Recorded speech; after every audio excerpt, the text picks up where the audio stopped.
न जाने कितने बार आपके साथ ये वाक़या हुआ होगा, आपकी तारीफ़ में कितने लोगों ने कसीदे पढ़े होंगे और आपने सिरे से उनको नकार दिया होगा, यह सोचकर कि क्या वाक़ई में यह बात सही कही है इसने?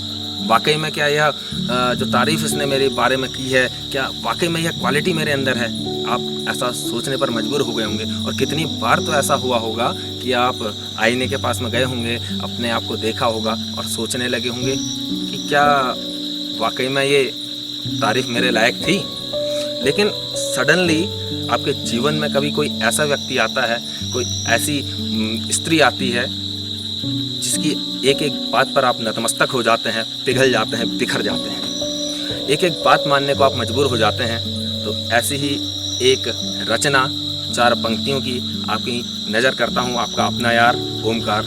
नमस्कार। तो भूमिका सिर्फ इतनी सी है कि आप उसकी बात पर एकदम बिखर चुके हैं, आप उसकी बात पर मंत्रमुग्ध हो चुके हैं और आईने से जाकर के सवाल कर रहे हैं कि तू आज तक मुझे क्यों झूठ बताता रहा। तो जो कविता है आपकी नज़र करता हूँ, सुने।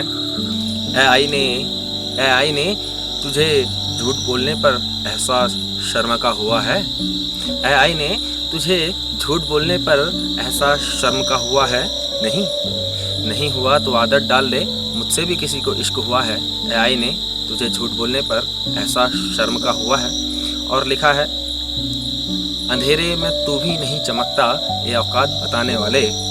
आईना अंधेरे में साथ छोड़ देता है, लेकिन अगर आपको वाकई में किसी से सच्चा प्रेम हो जाए या आपसे किसी को सच्चा प्रेम हो जाए तो जीवन पर्यंत जन्म जन्मांतर तक आपके साथ रहता है और आपके अच्छे बुरे कर्मों का साक्षी होता है। तब लिखा है, अंधेरे में तू भी नहीं चमकता, ये औकात बताने वाले। वो मेरे अंधेरे में जलता दिया है। आईने तुझे कभी एहसास शर्म का हुआ है? नहीं हुआ तो आदत डाल ले, मुझसे भी किसी को इश्क हुआ है। और आखिरी पंक्ति है, उसकी आंखों में समाये हैं जादुई दर्पण।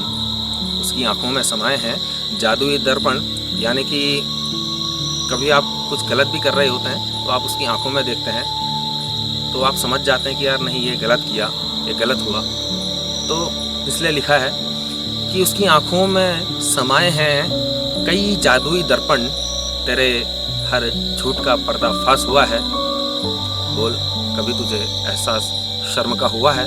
नहीं हुआ तो आदत डाल ले, मुझसे भी किसी को इश्क हुआ है, मुझसे भी किसी को इश्क हुआ है, मुझसे भी किसी को इश्क हुआ है। धन्यवाद। ज़रूर बताइएगा आपको यह कविता कैसी लगी, और अगर अच्छी लगी हो तो ज़रूर अपने दोस्तों के साथ में साझा कीजिएगा। मैं विदा लेता हूँ। नमस्कार।